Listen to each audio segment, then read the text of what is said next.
Good morning, everyone. You're very welcome to today's session. And we're really delighted to have Alice Ryan from the Arts Council here with us. And when we did Druidstone back in January, Alice came and spoke to the group and presented on arts insights from last year.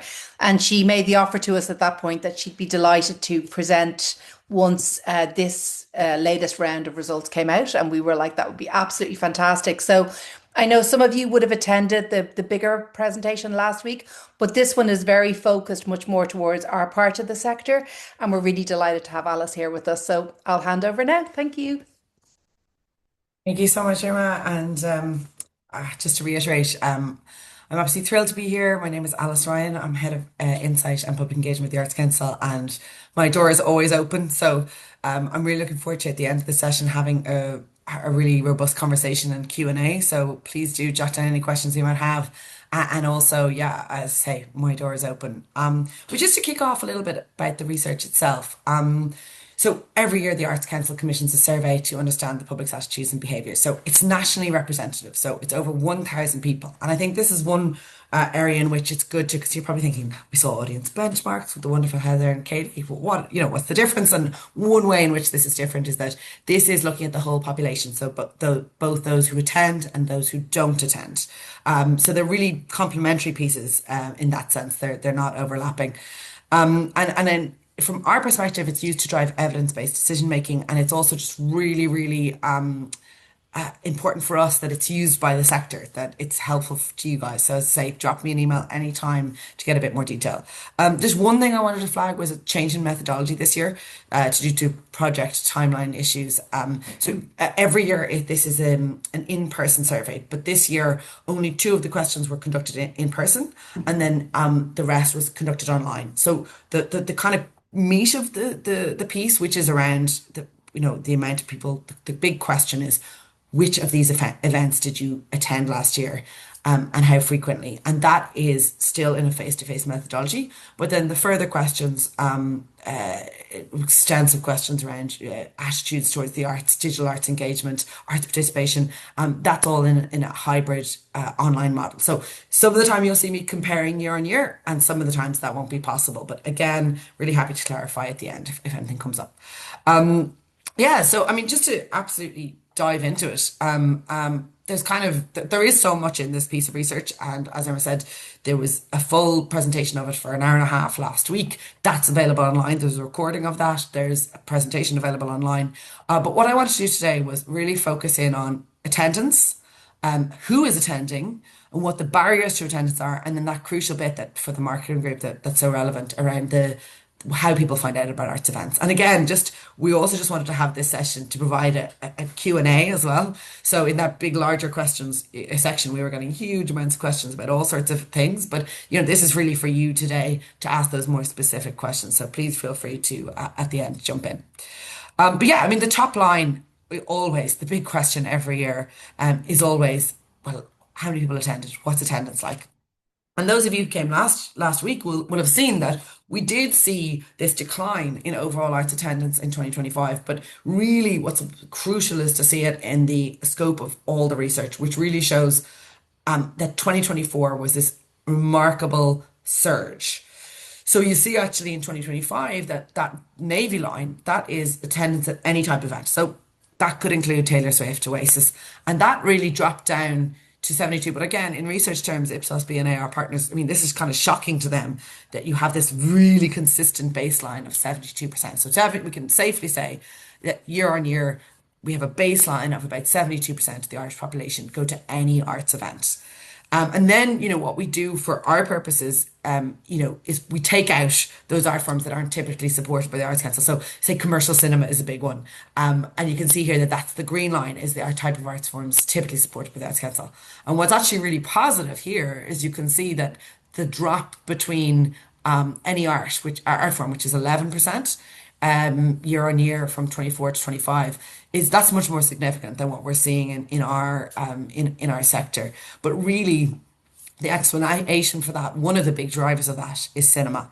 And again, I'm looking forward to in the Q&A, any context people might have on this. But our colleagues over in the film world had already shared with us that there was a huge drop in box office in commercial cinema last year. So this was not a surprise to them, but again, it really drove that decline in overall arts attendance. So you see there, if you just look, and again, sorry, I know when you put this slide on, people are just having scrambling to take notes. This is all on our website, and we can come back to it, no problem. But just to bring your attention to that film, the third one down, film at a cinema or any other venue, you'll see in 2024 that was 56%. It dropped 10% last year.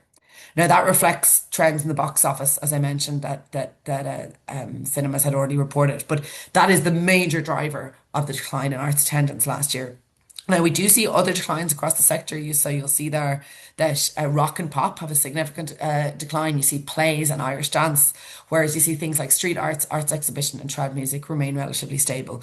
But again, if your art form, if you're looking at something for your specific art form and you want to talk to us about it, please do drop us a line. I think one of the ways in which you can see that 2024 really was an exceptional surge is when you look to the figures on the far right, which shows the average. So you can see, say, for something like plays, okay, grand, you're talking about a 26% decline from 24 to 25, but it's actually relatively stable when you're looking at the average, which was 15%. So again, please feel free to look this up on our website to go into more detail. I know when we put this slide up, people are always cramming to have a look at it. So it's all online and we can discuss it in more detail. But one of the other things, the points I wanted to make was, some of those percentages, I don't know, if you can feel like, God, what does that mean? I don't know what that means. What do I do with that? So one of the things we do with our partners, Ipsos B&A, is that we also then ask them to translate what that means in attender numbers. Now, you see there that I very carefully underlined attenders, not attendances, because this is the percentage population of that have attended that event. But we know from other questions in the survey that many people, of course, attend on multiple occasions. So some of the art forms down there that you might think something like ballet, you're looking at about 68,000 people said they went to a ballet last year. Some of them have very high frequency of attendance. So they're coming to four, maybe five ballets a year. So again, this is where we delve into more detail with our colleagues by art form. But I think this slide is super important to give you an idea. Like again, plays, 600,000 people last year said they went to a play. These are big numbers. And again, another way in which they can be used is in terms of advocacy. One of the things that John didn't get a chance to talk about last week, so I wanted to pull it up today because I know it was quite relevant for our colleagues in the sector, was around festival attendance. So you can see here that it remains a significant part of the cultural landscape, with nearly half the population attending at least one festival. I pulled up a few demographics there. In particular, second from the bottom there, 13% of the Irish population said that they attended a dedicated arts festival, such as Galway Arts Festival, Dublin Theatre Festival, Open House Festival, International Literature Festival, Kilkenny Arts Festival, Galway Film Fleadh, Wexford Opera, or other of that nature. So, in the question, there is this good explainer of what we mean when we're talking about that. And again, I was interested to see, and again, I'd be excited to hear at the end of the chat any festival people on the call. I was interested to see that figure rises. So 13% of the total population said that they attended a dedicated arts festival, but that rises to 29% of 25 to 34-year-olds. And again, it rises to 19% of those with postgraduate education, and it rises to 18% ABC1 and 16% urban. So there's a huge amount of detail in that. And again, I'm looking forward to kind of getting your thoughts and trashing it through. But there's some really interesting nuggets behind that as well. And one of the ways in which the nuggets are really useful and important is looking at who is attending.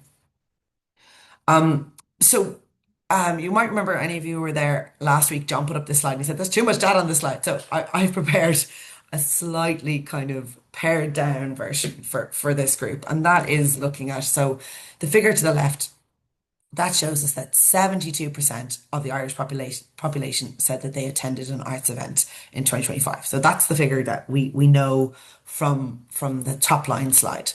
And how does that break down then by women and men? And I was quite excited this year to see that, we talk so much about how women drive arts attendance. But, you can see here that actually statistically speaking, I would call this a relatively even split. It's slightly more male, but that's 2% within the significant within the margin of error.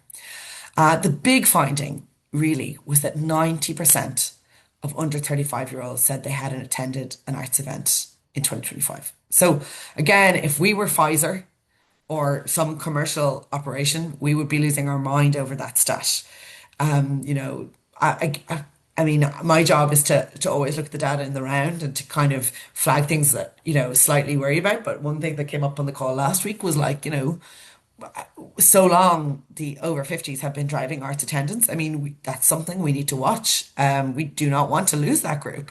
So again, this is the annoying thing you say when research comes in as well. It'll be interesting to see what happens next year, to see if that's a trend. But we absolutely cannot afford to lose that group. One thing we're very aware of is that ABC1 skew. So for anyone on the call who doesn't remember, ABC1 is that higher socioeconomic grade, and that's done not by income but by role, so higher managerial role. So we've long known there's inequality in arts attendance. It's actually not. It's not more significant this year than it has been in previous years. But one of my colleagues, Toby, makes such a good point. Is you're not always just looking at what's new in research, you're also looking at persistent trends. And definitely, the fact that we as a sector have, greater attendance among ABC1, that higher socioeconomic cohort is something that we're really conscious of and, really, really want to tackle. And that's why I think, programs such as creative schools and creative places are so important in opening doors to attendance. There's a lot of talk as well about the urban-rural divide. It's not as significant as say, the socioeconomic one, as you can see there. But you do have higher attendance among urban versus rural. But one of the things I'm going to show you later in the presentation is that that also varies by art form. So that's kind of your top line demographics of who's attending. But another way in which we talk about how to split our audiences is by the amount of arts events that they attend. So we have these various different groups. So you can see at the bottom there, if you look at the Navy, we know, we've already told you that 72% of people had attended an arts event. So that makes sense that 28% of the Irish public do not attend or did not attend an arts event the previous year.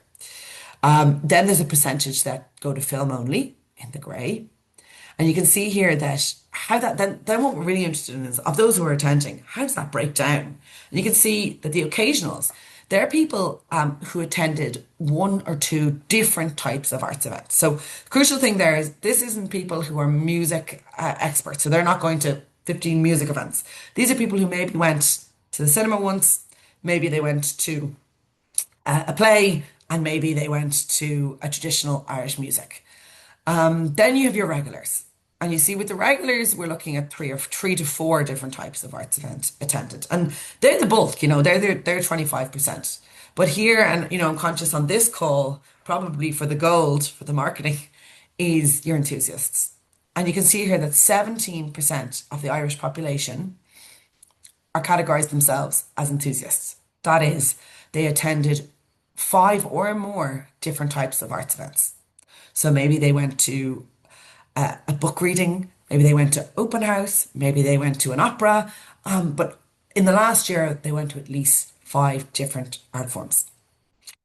Now, this is such an important group, and it's kind of a really interesting one because, of course, it's such an important group for the marketeers listening, for those in the advocacy space and the policy development space. We have to ensure that we're reaching all those other groups and that we say we're moving the occasionals into regulars, and particularly the non-attenders. I wanted to bring a little bit more detail though around those enthusiasts. And if you go to the right hand side here, and just there's a lot of data on the slide, so I'm just going to go really slowly and really carefully here. enthusiasts make up 17% of the population. But when you factor in frequency of attendance, you can see here on the far right that they make up over 50% of attendances. What that means is that of all the attendances across the island of all the arts events, 50% of them were made up by this 17%. So these are the people who are driving the art sector. They're going to everything. And I guess knowing who they are then, as you can imagine, is everything. You can see here that they're slightly more female, and they're a little bit more female than say the any arts event that we looked at. Again, I was surprised to see they were younger, and that was something we noticed again last year that 40% were under 35. I've noted in red because it's such an important thing for our sector to keep an eye on is that they are heavily skewed towards the higher socioeconomic cohort.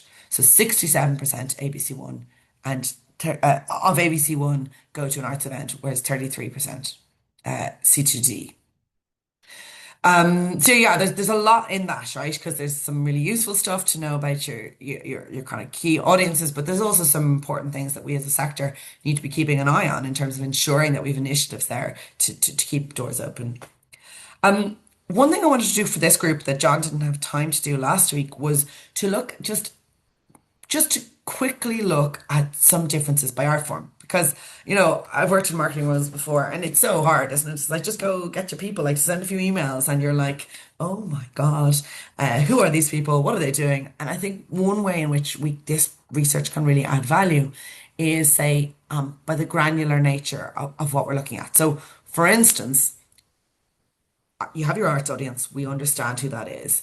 But there are also really interesting demographics by art form. So I've pulled out three different art forms here, in which we could see kind of chunky key findings. So for statistical significance, I'm always looking for, say, a difference of around 4 to 5%. Anything in the 1, 2, 3% difference is not relevant. So you can see here that 19% of the adult population last year said they had been to street arts. But that if you asked under 35s, that actually rises to 25%. So you're seeing that attendance at street arts is higher among the younger cohort. You're also seeing that parents said they were more likely to attend. So 25%, sorry, the typo there, I didn't change that to 25% of parents said that they had attended. Say art exhibitions, and I'm conscious there's a lot of art centres on the call, and you're kind of thinking, okay, we're getting a new exhibition in, what does that mean for us? And one of the things that we noted this year was that attendance was higher among students. So 15% of the population said they'd been to an art exhibition, but 30% of students said. And there's some really interesting questions there around opening hours and time. I know we're going to come to one of the barriers of attending arts events, and time is a big one. Yeah, and then with arts exhibition, this is not new. This is something we've looked at in previous years, but you do see higher attendance in urban areas, and particularly Dublin. So if you see there that 15% across the total population, but that falls to 10% among those who live in rural areas, and 21% of Dublin dwellers had attended. So onto plays, and I think the one thing about plays that I think, and I think you will find for each of the different art forms, there's usually like kind of one blinding demographic fact, and for plays, it's very much gender. And again, I'm really excited to hear from the end of the call about what people are seeing in their own worlds. But you can see here that plays skews female. So 14% of the total population said they had attended a play, but when you asked women, that was 18%, and it's only 10% of men.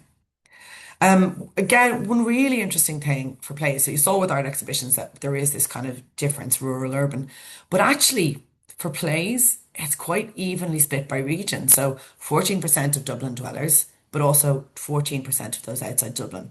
And there's some tiny differences, not statistically significant. When you look at Leinster, Munster, Connacht, Ulster, it's about 14% across the board. So again, we've talked about that overall pattern of arts attendance. We've talked about how 2024 was an exceptional surge. We've talked about who is driving attendance and kind of really interesting to see that younger audience and that there are differences by art form. But possibly for my money, if we could only do one question, one other question apart from that question, the big question is what is stopping people from attending more? That is such an important question for us in the group as marketeers. What are the barriers? And this year, we've been seeing cost come up year and year again, and it's no surprise really that cost is the dominant barrier to arts attendance. So 56% of Irish people said that it costs too much. Again, I just think that's really important to note that that's a perception issue as well. You know, think of many things. I can think of millions of things that are free in the arts, but people potentially are thinking about the money they have to pay the babysitter or the cost of a dinner or a pint afterwards. So there's a lot to unpack in that. That isn't just necessarily ticket prices. Then we're talking about difficult to find the time.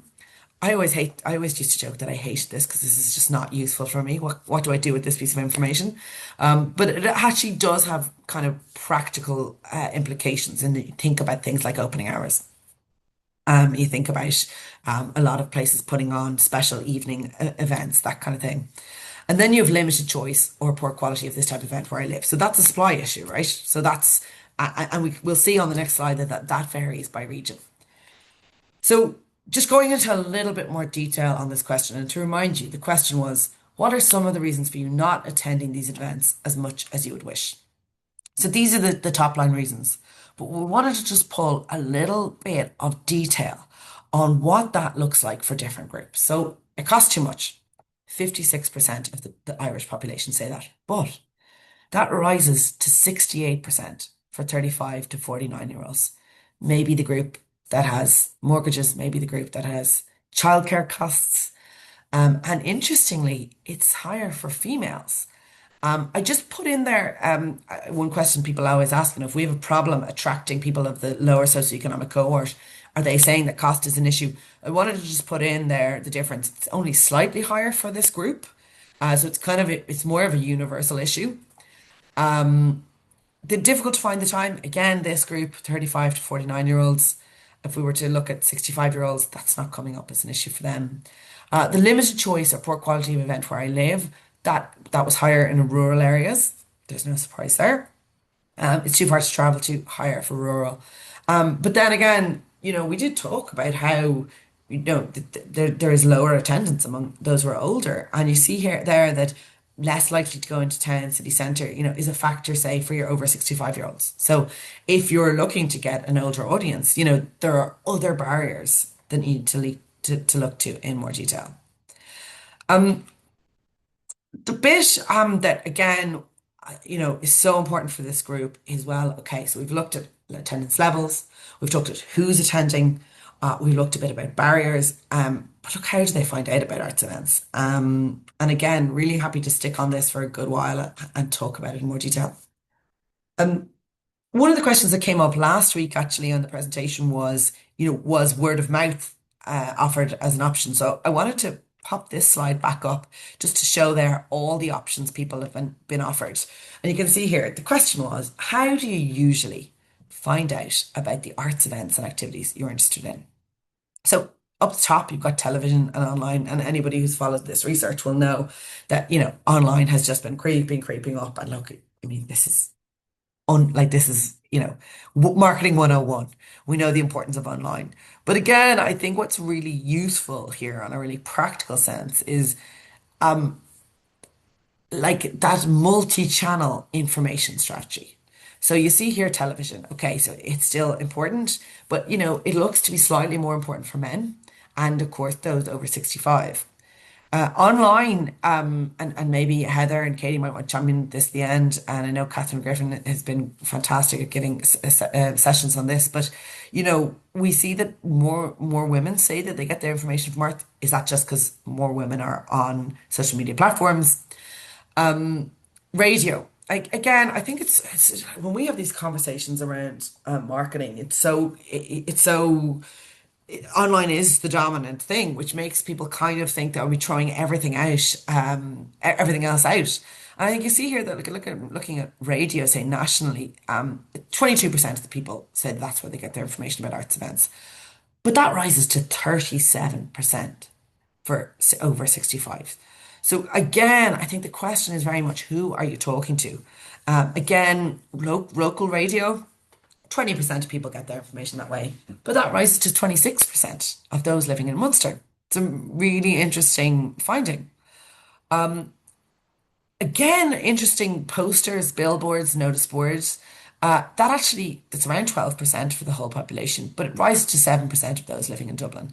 That possibly makes an awful lot of sense when you think of the large supply in Dublin. You're thinking about people already being at a venue, maybe looking up, seeing the poster for the next thing. They're passing on their way to work. But I guess if I was to just have one message on this section, it is age. Age is your number one key determinant. So I've looked a little bit at gender here, I've looked at slight regional differences, but and again, I feel like I'm preaching to the choir here, so please don't feel you guys are the experts. Absolutely, please feel free to chime in and at the end and feedback. But look, obviously, it's so different by age group. So you have your top there is any online. So this is the same data from the slide I just showed you, but where we have amalgamated into any online, any television, any radio, any newspaper. And you can see that in the grey, the top bit there says that 54% of the Irish population say they get their information on arts events online. Now that could be a website, it could be social media, but that rises to 61% of under 35. There's no surprise there.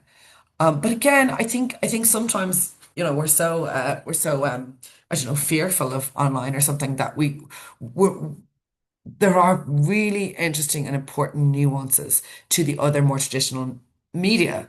If we were looking for over 50-year-olds, we would really consider the newspaper. Looking there at how, say, only 27% of people get their information that way across the total population, but that rises to 37% for over 50-year-olds. Similarly, radio, jumps hugely for over 50-year-olds, and as does television. So to get a little bit more granular on this, and again, it may be that these are some of the slides that we're coming back to in our chat. Um, like each demographic is leaning more heavily towards different platforms. Again, preaching to the choir here, but just I guess maybe for the work that you guys are doing when you're doing your multi-channel information strategies, maybe having this data source beside you as a prompt can be really helpful in kind of verifying your marketing strategy and in kind of confirming what you're doing already. So Facebook does remain the leading source, but if you see there, like it's very specifically jumps for that group, 25 to 49, specifically 35 to 49. Whereas then Instagram is absolutely much more important for those under 35. YouTube then same. I think the one that I just marked in a dark green there, because I just think it is so important, is that under 25's age group, the importance of TikTok. Again, I feel like I'm saying the most obvious things to you. I apologize. But I'm hoping that what this is just, verification, really, really useful kind of guidance for what you know already. Again, we talk about how you don't want to throw out, some of the more traditional sources. You can see there, say, for over 50-year-olds, the online newspaper, that's much more significant for that group. One last thing on how to find information about the arts that we've been tracking all down through the years is how satisfied are people with the information on the arts. And I think this is a really interesting one. You could almost spend all day on this one.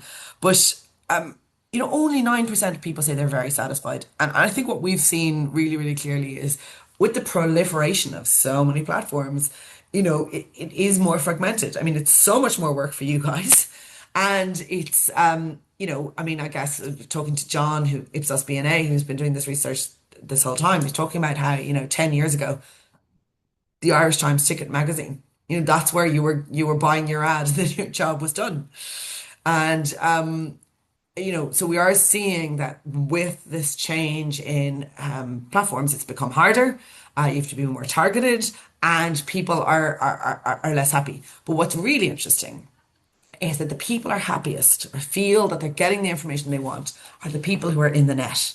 So you see there, the enthusiasts, 66% of them are really happy with getting their information. So they're probably on all your mailing lists. They're probably following everyone on social media. So, and again, you will have a really good marketing strategies. And I was down with you in Drewstone. I know how brilliant these people are.